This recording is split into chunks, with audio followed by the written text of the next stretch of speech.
All right, everybody, let's kick off this webinar. We're excited for our NGL market update here on Wednesday, April 16th. My name is Chris Noonan. I am joined here by our NGL analyst, Julian Renton. Julian, thanks for joining us. Chris, thank you for having me on. I'm very excited to be here and talk NGLs. I love them. What can I say? You love them. That's awesome, man. I do think NGLs are fascinating as well. So let's dig into a couple of housekeeping items, everybody. So first things first, we put out free content. So dirty little secrets, I especially think in today's environment, kind of our outlook, if you look at it holistically and from what we're trying to say, it holds true to all the mergers, acquisitions, the way we're thinking about tariffs. It all comes together. The second thing is you have to understand in today's day and age all the commodities. So please sign up for these free newsletters. Let's get you on there. The content's awesome. So the next thing is everything we talk about today, or all of our analysts analysis and insights, come from our products that we do that we supply to our clients as well. So this is our NGL product suite and everything you'll get. We don't hold back data. We don't hold back analysis for our clients. We give you everything we look at so you can come to your own conclusions. And we come to ours, and then we discuss those back and forth. And Julian's one of the ones you'd be talking to there. So let's jump into it. Key takeaways today. All commodities, crude, natural gas, NGLs, they're all linked together. You have to watch them all in order to understand one. So we're going to dig into the Permian because it's the largest NGL growth we have. And like we talked about in our crude webinar a month ago, it's also a crude focused basin. But the crude economics will drive the growth, what we're seeing there, what we've changed. Also, natural gas egress, it's going to play in. You can't just you have to have somewhere to send your natural gas. So if you can't send it somewhere, then you don't get the NGLs. But because of the natural gas egress, that will unleash propane, butane supply for exports. Then, again, in order to understand, you have to understand all three commodities, but you also have to understand from wellhead to demand what's happening. So we're going to talk to you, where's the growth coming from, who's producing it, and then who's moving it, the big three and the emerging three. Julian, I think you might have come up with that name. It's a good one. So, and then, hey, let's look at tariff implications on propane specifically. It's the hottest topic we have right now from our clients, just from the market in general. And we're going to look at history back in 2019 and talk to you why that history is probably not the same way to look at it today. So, Julian, you ready? I'm ready, Chris. All right, let's do this. So first things first, let's look at just production in general. And one caveat I want to say, this is March 25 production. For everybody on the line, May 6th, we are going to do a production webinar looking at new updated numbers. But we're sticking with these today because we haven't seen a complete material change. Yes, the forward curve is moving, changing, but we haven't had producers re-guide. We haven't seen a complete rig drop off. We're watching it closely, but we haven't seen a massive reaction quite yet. So Julian, talk to us about what we're seeing average to average here.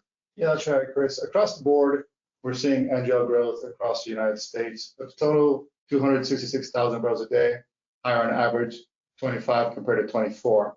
That's a couple of basins you should be watching where NGL are growing. Is the Permian, the Northeast, and the Bakken.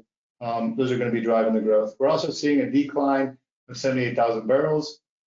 Kind of a bigger decline at DJ, so keep an eye out for that.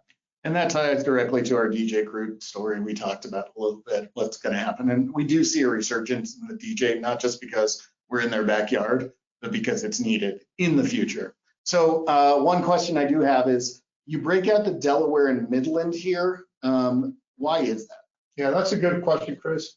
And that's because they are separate plays, and the plays are materially different in that the Midland GORs have been increasing at a rate that we just frankly haven't seen before.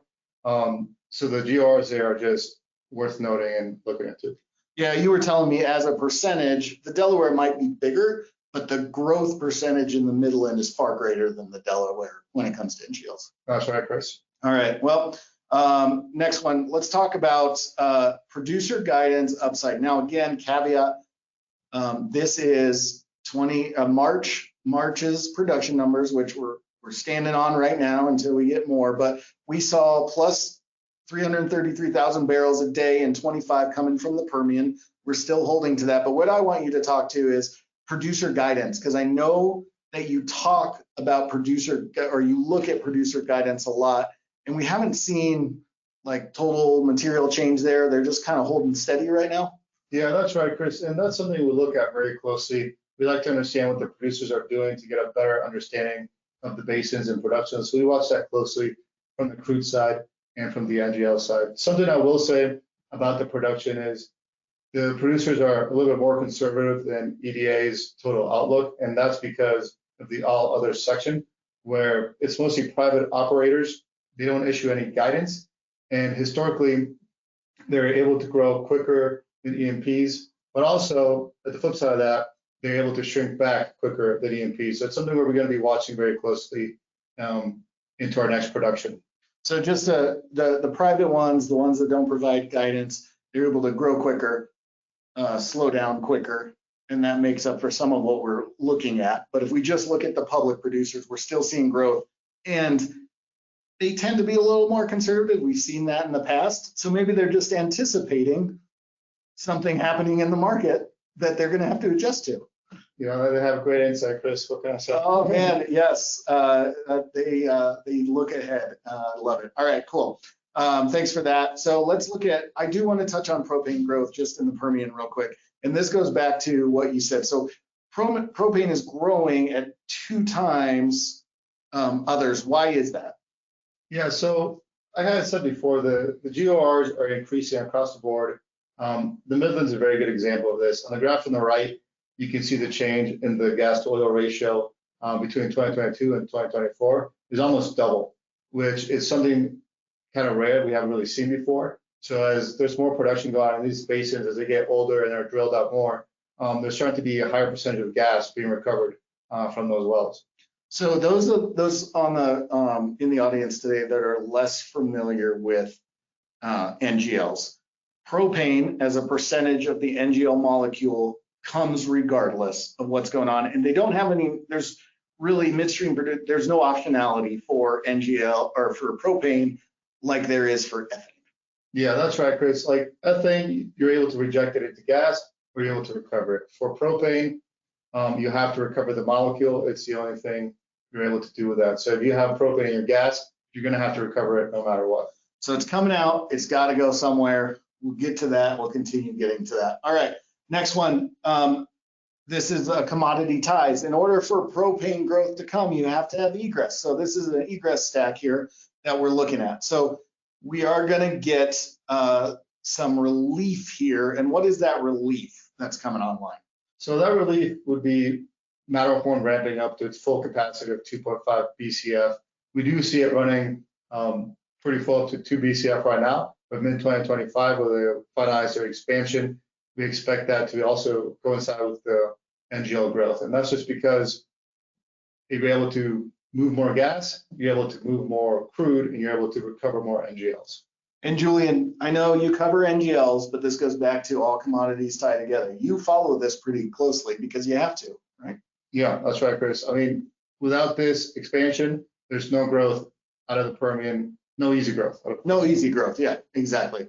Things become a little bit different. So that's there. So next, I want to talk Matterhorn, because not only does timing matter for increasing the egress, relationships matter, who's producing matters. So what we did here is, I know you've looked at this, we looked at the counterparties on Matterhorn, how much capacity they contracted, and the usage volumes they currently have. What does this chart tell you, especially when you look at an NGL perspective? Yeah, so what this chart is telling me, Chris, is that these producers here have a longer runway to grow into their production compared to other producers that haven't contracted additional gas egress. That's simply just what it says. They're able to grow more. Yeah, so basically, if we go back to producer guidance, right, their ability to grow is directly tied, all 3 commodities directly tied to the nat gas egress. That's right.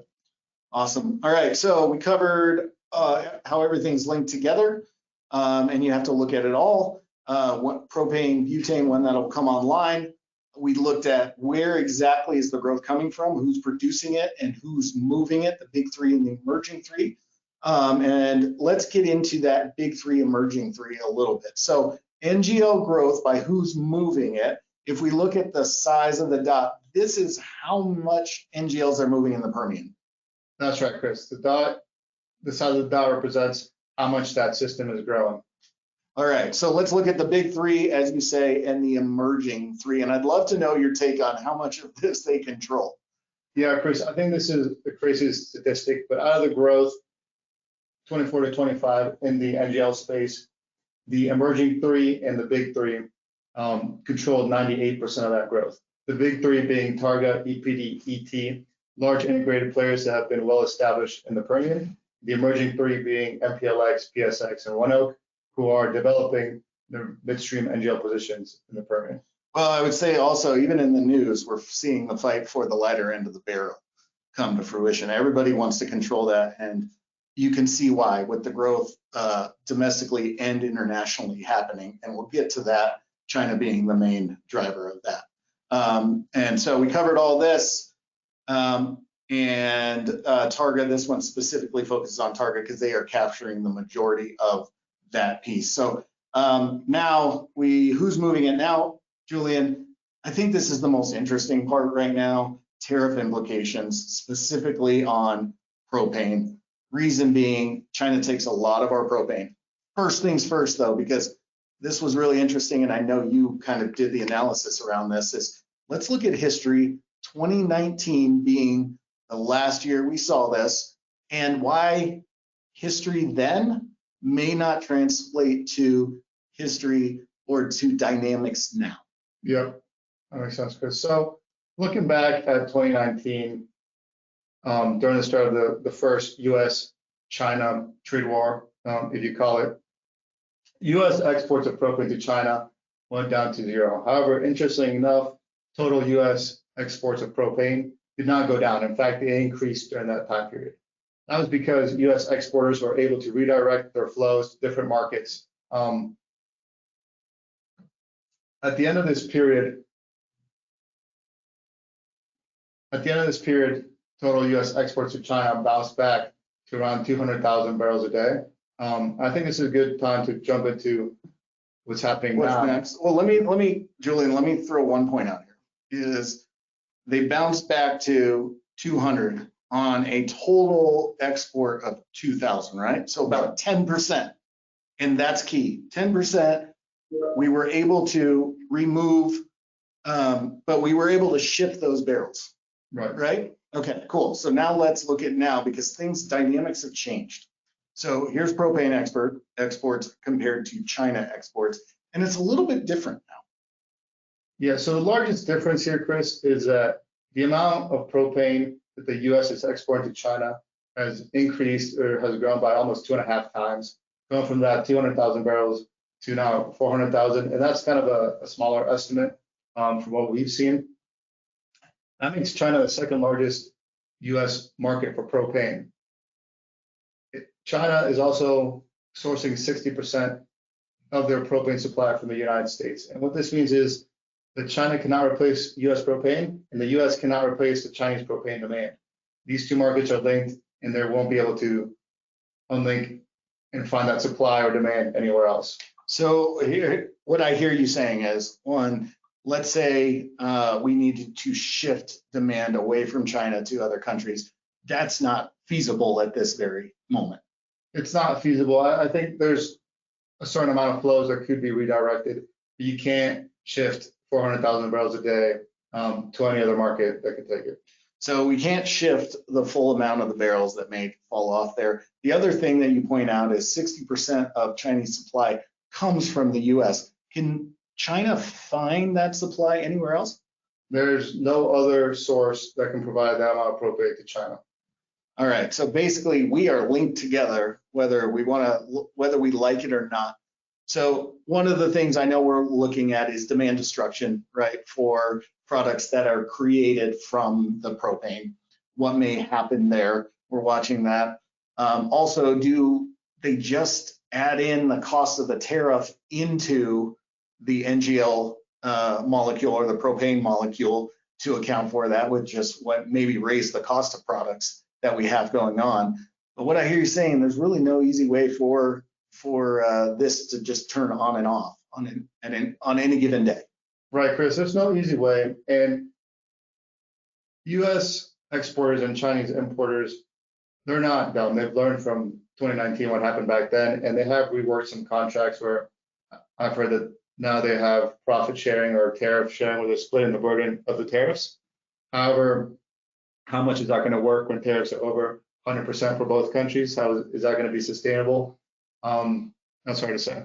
Well, it's going to be interesting to watch, and I know you're on pins and needles to read about it every day, and it'll be interesting to see as we look at production on our May 6th webinar, what changed, what macro dynamics and what micro dynamics changed. So Julian, I do have, let's just go through this, but I do have one last question for you. So then we covered tariff implications. So to recap, all commodities are linked like never before. You have to understand not only production, you have to understand egress, infrastructure, and then you have to understand what's coming out to get to the demand.